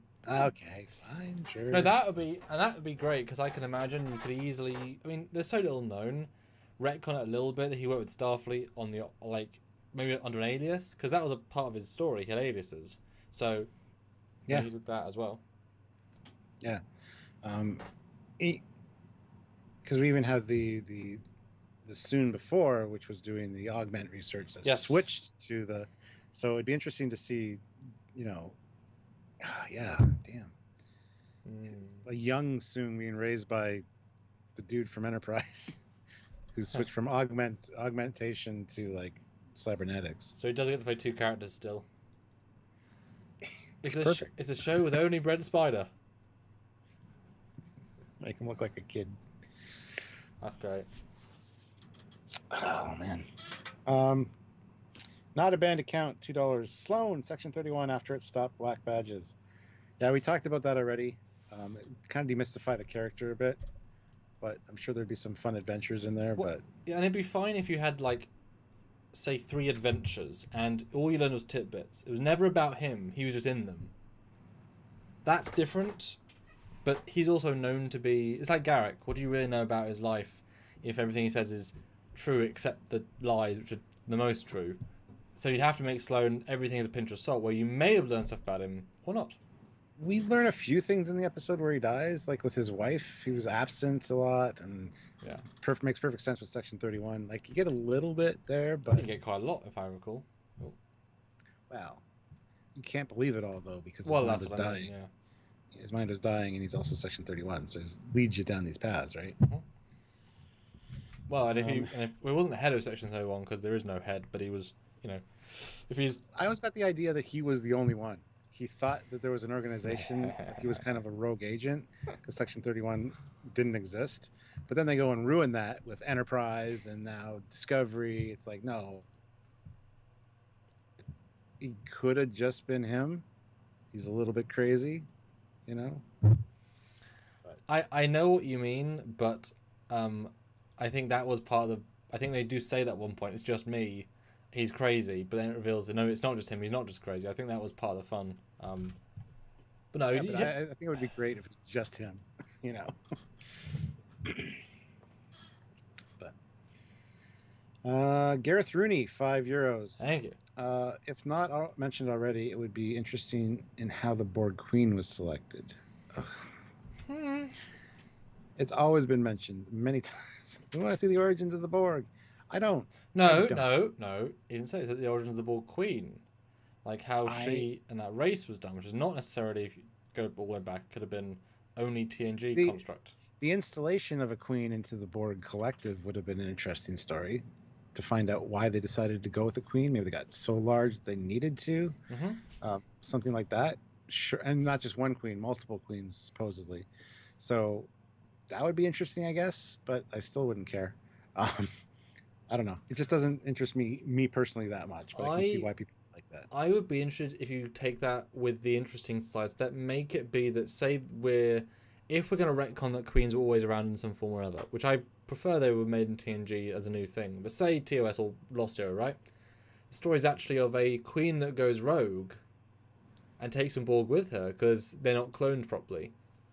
And so it's a Borg queen gone rogue, controlling drones, and then tries to free them. And you have this weird, like, Borg-centric story, but they're like when you had Seven and her Unimatrix 01 people, or tertiary adjunct of Unimatrix 01, like her team on the planet, and again their individuality, and like it was a full Borg episode pretty much. That was great. That was a really interesting concept, and that'd be great to see. I think Borg queen gone rogue. What damage could that do? But in obviously a good way. I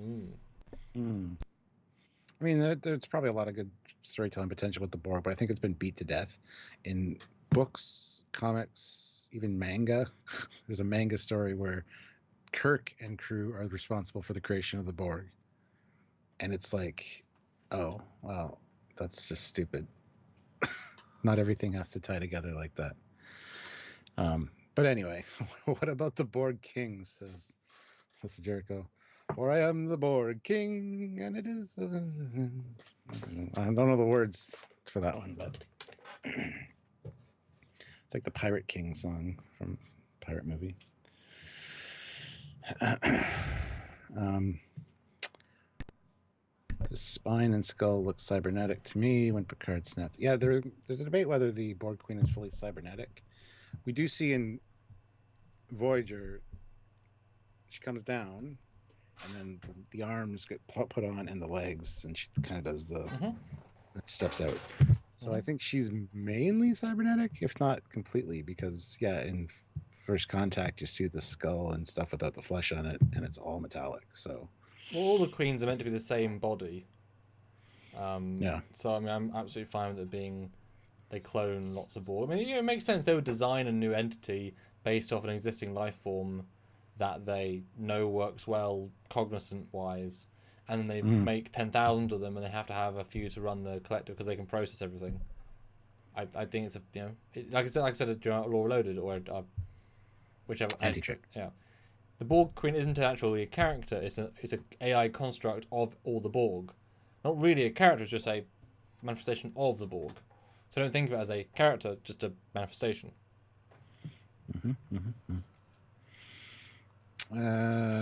Sean O'Sullivan puts in €2. Krieg was meant to be in Enterprise as an origin of Queen. Really? Not know that. I didn't know that either. That's awesome. How would you do that? Given that the Borg were there like 4,000 years ago in the Delta Quadrant. Well, it would have been interesting if she was one of these scientists on Earth in the Antarctic that got taken along for a ride, and she was head of the project or something important that I don't know, because that'd be interesting because it's self-fulfilling. It's a and it'd be fun also to see that Alice be assimilated like a normal Borg, which then they use her as a template for the Queens. Yeah, weird. Wow.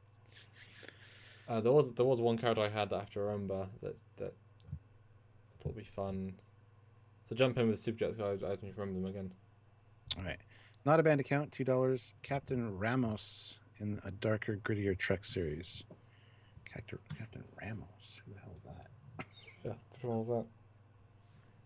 Oh yeah, I was going to say Admiral Dougherty, Insurrection. It's a younger him. So he was trying for all the best reasons. Yeah. It was only a bad more from a certain point of view. It wasn't objectively bad, it was just bad from a certain point of view. I'm looking up Star Trek Captain Ramos and I can't find anything, so showing me a security officer from TNG and then Captain 2009. So Clarify. Don't know who you mean, not a band. Well, yeah, I wouldn't mind seeing the Captain of Kelvin on a proper Kelvin TOS style. He's a fine actor. Mm. Or even do a TOS prequel with Cole Urban playing Prime McCoy. Do a story because you can with the same actor. I wouldn't be opposed to that. That could be kind of cool. No, it would be good. Eric Sween puts in $2 with no comment, but thank you so much. Thank you. And yeah, ISFJ, a certain point of view. LOL. Dystopian guy, the Borg time loop wouldn't work because the Borg would become iteratively more advanced with each loop. Hold on just 1 second. Unless their memory's wiped and just the tech maybe moved on. Although you say that, but every time it doesn't always make everything stronger, powerful. Because if it was a time loop, also they'd stop it in a future loop and close the loop, etc.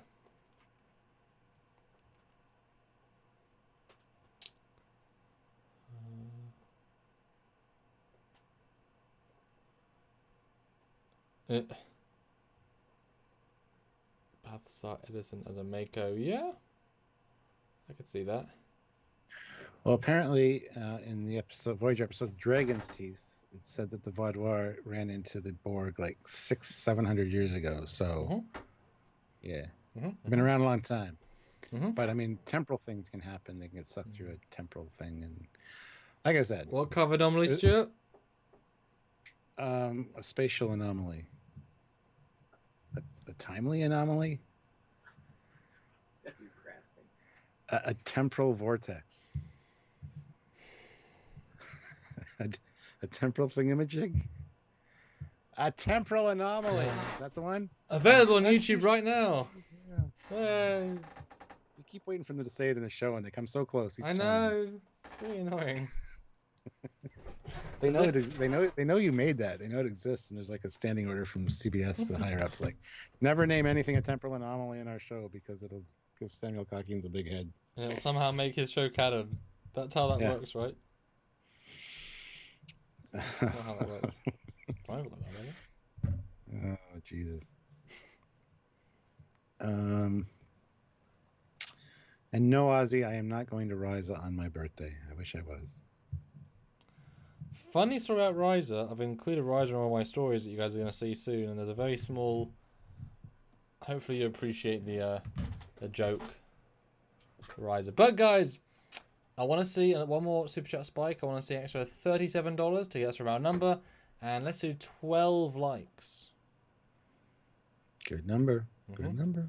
See if we can end it out on a good note. Then tomorrow we're going to talk about something else. And then don't know what. Yeah, we're gonna have a live tomorrow, but Wednesday, Thursday, Friday, Samuel's not gonna be available. I might do a live at some point talking about my reaction to the first season of The Expanse because I'm now into season 2. Which I have also talked to somebody about. I'll probably end up doing like a season by season reaction when I eventually watch it. Cause I think you guys watch it, so I'd wanna. And if you do that, I can then go back and watch your reaction. Yeah. Because obviously your reaction will change the more you watch. So you do that. I think people quite like. Guys, put it in the chat right now. Super chat right now. Would you join in for a Stuart Foley live reaction season 1 of The Expanse? Just discussion on season 1, and don't spoil anything for the rest. That's the tricky thing. Yeah. I'm like 3 or 4 episodes into season 2 now, and season 2 is head and shoulders above season 1, but whatever. Just got to stick with it. It's. Oh, and not a band account says $2. Captain Rios. Sorry, just saw Red October. Well, I don't think he's a captain. He was the commander in Starfleet before he left. I don't think he ever got the captaincy. He's a captain of his own ship now, but that doesn't really count. Anyone can be a captain of anything, if you say you're a captain. Yeah. Is that a personal attack at me? You heard that here, guys. I don't know if I got Eric Sweens of $2 with no comment, but thank you, Eric. Area 51, $2. The Adventures of Kor, Dahar Master. Yeah, you can definitely fill in all that. What is a Dahar Master? What does that mean specifically? Yeah. See him get his cranial reconstruction surgery. Because, I mean, hey, it's a thing. Must be. I like it. ISFJ 1009, hey. $5. How about a backstory on Porthos and how Scotty made him disappear in a transport beaming? Well, it wasn't Porthos. It was the Admiral Archer's dog. Porthos would not have lived that long. Yes, it was a beagle. It was a dog, but it wasn't. Yep. Yes, it was the right kind of dog, but it wasn't Porthos. It was Porthos A. It was just another one of the Three Musketeers. Porthos B. D'Artagnan. He named it D'Artagnan. Good. Matt Boardman, $5. I'd like a Boothby series where he meets famous cadets over the years at the academy. Yeah, we mentioned that earlier. I don't know if you were here or sleeping during that. He took a half-hour nap, apparently. Shame on you, Matt. Never during Trekyards do you take a nap. Just kidding. But yeah, to find out about Boothby would be a very interesting one, actually. So, and by the way, guys, I just want to put this out there. Thank you to Admiral Sylvia for suggesting this today, because I was sitting outside with her and I'm like, we need a live for today. What should we do? This was her idea, and I was like, yes, that'll work, and I ran with it. So they're always her ideas as well. See, the mine. This is like the second one. Well, okay, they're always recently. As in, give her credit. Either mine or hers. That's funny. She's got really good ideas, and I sometimes don't ask her, and I really should. So I don't know why, but I had fun making a thumbnail as well with this one. Yeah, Like finding I like finding him. Kang and Kodo's show. Oh my god. Porthos E. No bloody A. B. Oh. And then we retcon it a few years later. Now his new dog is a Porthos and XO1. An XO1? That wasn't part. Yeah, but it wasn't a beagle. That's why it counts as not part of the dog fleet. So if Porthos and another dog have a litter of puppies, is that Porthos the next generation? Ba-dum-bum. No. It's something. You need to have a cricket sound effect on ready to go. No, Stuart, I'd be playing that too often if I did. And the dum-ch, that too. No, crickets. Only crickets.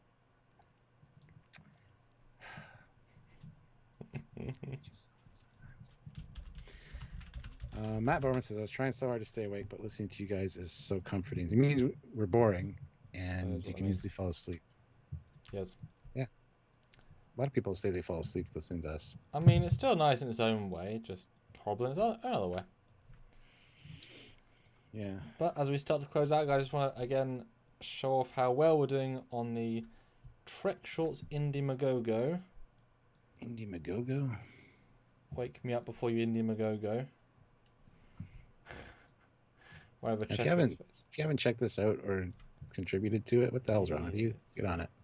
I know lots of you have, which is phenomenal. But yeah, we're at 46% with under halfway to go now. 5 short films plus maybe more, maybe definitely more. With these wonderful actors doing wonderful things. If you like Prime Trek, this will be Prime Trek. Different ships, different uniforms, different eras, and don't let the amount of first contact uniforms fool you. There'll be a variety of uniforms, which is part of the exciting bit. And really, if we get more than our funding, we will make more. Stuart may or may not be in more. Who on earth knows? It's always fun to see Stuart. And as you know, I don't want to make him actually Captain Foley of Trekyards. I want him to Klingon at some point, or a Packlet, or something else, some other sort of voice role that's fun. You make me a Packlet. Oh, his internet went away. He must like it. Haha! Your internet went away. You must like it. If you make me a Packlid, Mm-hmm. I will riot. I'll be the smartest Packlid that ever existed. You'll make it go, will you? I'll make you go away. I'll make you go to the recording booth. And I won't listen to any of your direction. I'll be the smartest Packlid ever. Like all Packlids, so listen to directions.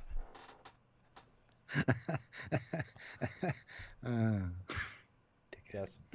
But yeah, I got some new perks here. Enterprise E crew member. You can see 20 people got the Defiant crew member, which is literally in short number 2, I believe. You get credit as a USS Defiant crew member. When I have them available for the Enterprise E and the Cerritos, because the Cerritos and E will both feature heavily in later films. So it's just that, it's not very much. So if you just want a little fun credit, please do. It all helps. I have bought some new costumes, which were not part of the budget, so that money has already gone. But they're going to look good, so it's worth it. And of course, it can be any of the many ranks. And Stuart was too kind, actually went for, oh goodness, I went for captain. So Stuart's a captain and a captain and a captain. Anything to double, triple, quadruple down that captaincy. I'm there. He went full on 4 pips. 7 claims, wonderful. So yeah, if you want to see Stargate crossover, if you want to see the Norway and the Tholians, if you want to see the Doomsday Machine, Enterprise E, if you want to see the Defiant in DS9, if you want to see a new TMP ship with the Sayer class, and want to see the film that's already out, then support today. Trek Shorts. Can I say 50% at some point? $18 more, guys, in Super Chats would be great. Stephen W. Fathry, though, $2. Been a long time. Just wanted to say hi. Hey, Stephen. Has been a while. Potts is here. Thomas Potts, $2. Make Foley an insane captain. And Thomas Potts says, is Foley going to be the villain in these Trek Shorts? No. Make the captain one of the squishy aliens that were spying on Voyager and the Doctor. Yay. No, what are they called? They're not Malon, they're not Hierarchy? Something like that. Yeah. I have their ship, so I can just look what... Dystopian guy, says Mir Foley. Alistair Tweedy. £2. A series of short episodes like Black Mirror idea. Yeah. I've only seen one Black Mirror episode, and that was the USS Callister. So, yeah, I was planning to watch the episode, but never quite did. And then, 3 years have passed. You haven't seen USS Callister episode yet? Well, like I say, I had it, but it's a very long episode, so I didn't just have the time. I was like, oh, I should watch that. Yeah, Hierarchy. Okay. I remember it then. This is Jellico. Stargate crossover. Are you allowed to use Stargate actors for that?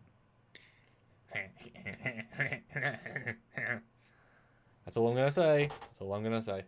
Oh, now things make more sense to me. Okay, I'm just gonna. There ain't no Stargate fan film guidelines. All right, I'm there with you, man. Let's see. Another $14 would be great if we. Oh, there we go. $14 more would be a fantastic way to close out the live stream. Yes. So if you can, please do. We hit the like goal, but can we get another 6 maybe? Let's try that. And last super chat slot, if you want to snipe that, by all means. There you go. Snipe it. Go. Right now it's Alistair who's got the last super chat slot. And we'll be doing our drunk birthday celebration lives pretty soon. Probably end up being a weekday, but we'll definitely give enough of time in advance to let you guys know. It'll be early in the day like we always do. And then probably be at 3 to 4 hours leading up to the point where we normally begin, so that gives you a good idea.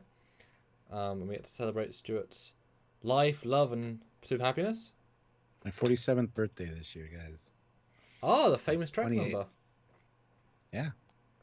This is the year of your Trek. Sure. Nice. Hopefully we can get Stuart hammered enough to tell us what he really thinks of me. I think I've done that a few times. Those are the sad days. I think you're pretty great, actually. No, you meant to donate super chat again. Oh no. I was teasing them, Stuart. I was teasing them. But I'm sober now, so I could be lying. Oh, it's true.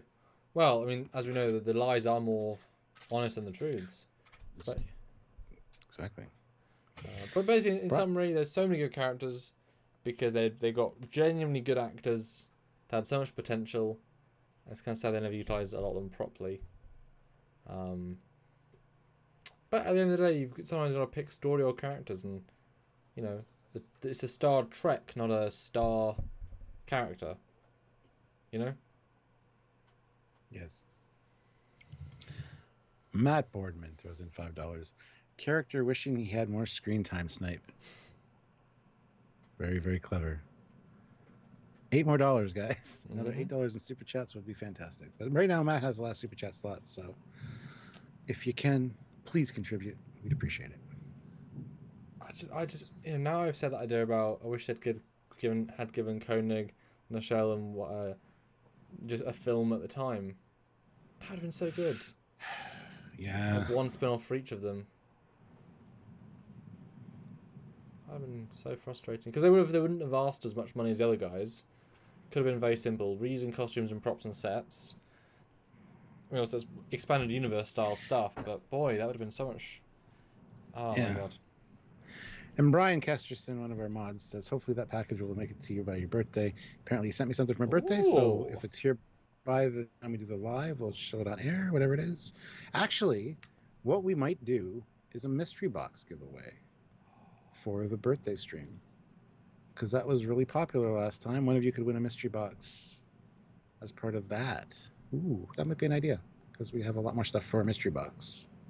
And if you didn't see what was in the last mystery box, go check out the Captain Foley personal channel and just search mystery box. And you threw in a lot of stuff. It was not like some, oh yeah, this is like this and this and this and, whoo! You didn't hold back, which was great. Good for the person who got it. That was great. Yeah. It's definitely get your money's worth when you're super chatting. So. Sergeant Roadkill, £5. Been RPGing all evening, but you sound like you need it. Hashtag mourn for life. Stupid disco Morn's not having hair. That's a good point, actually. Morn lost his hair because of the Latinum in his one stomach. But then the Morn race or the character from Discovery also had no hair. It's because they were trying to be clever, and then they weren't clever. He should have had like long hair. That would have been, yeah. Like that long golden locks. Or dreadlocks, or like a nice blonde mullet. Like all beautiful varieties. Almost just like mohawk. Like just big facial hair, like the old Kung Fu Masters, like a big raw. Yeah, that would have been them. They would have got feedback. It's like when you pointed out the Voyager reference inside the books in the Picard lady's room as like a lunchbox. Like that's a beautiful reference. It's so hidden, but it's clever. Oh, Flaughter, yeah. Yeah, so like Morn, you think of him as one way, but so people be pissed that he has hair, as in the other races. But then as soon as you research, you're like, oh wow, they did the right thing. Instead, they went for the visual gimmick, but it doesn't make sense. Now I'm fine with being in the future, and they just maybe they're at war as well, so they have no hair. Maybe he's just a bald member of the species. Oh, several of them, wasn't there? I think in that battle. I think there was like probably 2 Morns in that. Yeah. Anyway.